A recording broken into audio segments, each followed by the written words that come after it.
Good afternoon. First of all, I'd like to thank you all for taking the time. I know it's been a long time, since 1989, since this committee has met. So pretty much thank you for getting together to hear what we have to say here.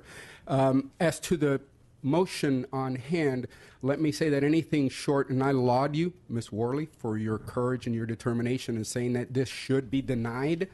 Anything short of that is unsatisfactory. I do appreciate the effort that this committee is putting into this thing. I know that some of the suggestions and ramifications of what this can have on the industry. I didn't come in a horse. I do appreciate the oil. I do use the oil. I just don't believe in irresponsible oil drilling, and that's what we have here.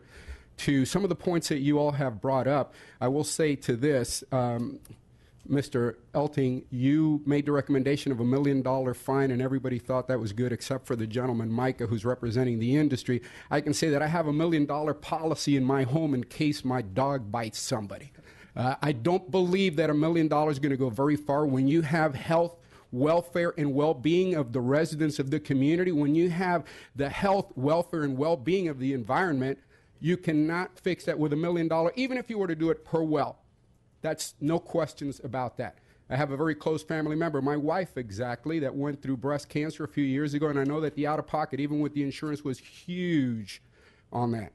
A couple of comments that were made, and, you know, Mr. Mike, I'll address a couple of the things that you said. You said that 10 wells will replace, vertical wells will replace, one horizontal well will replace 10 vertical wells.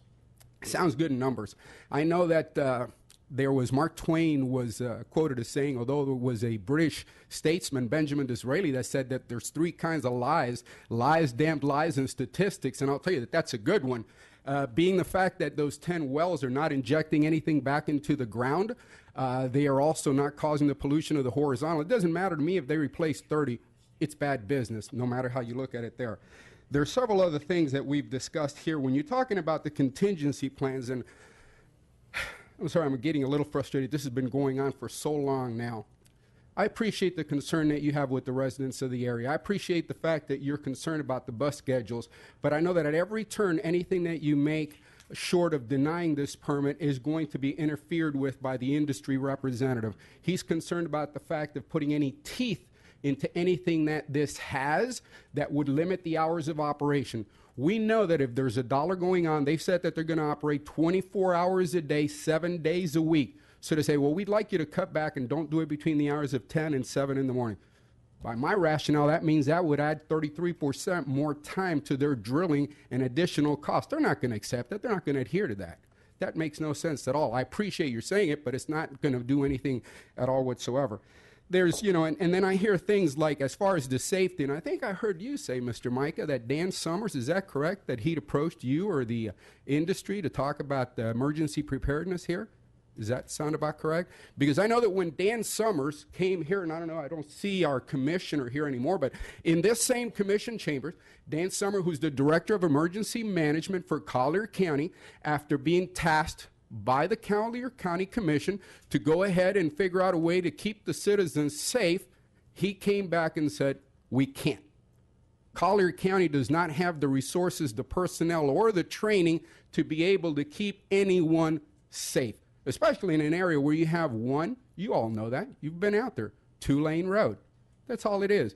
I was involved in a fire out there 3 years ago this coming April. Guess what? Some guy threw some embers under a tree after a barbecue, wasn't being cognizant about it.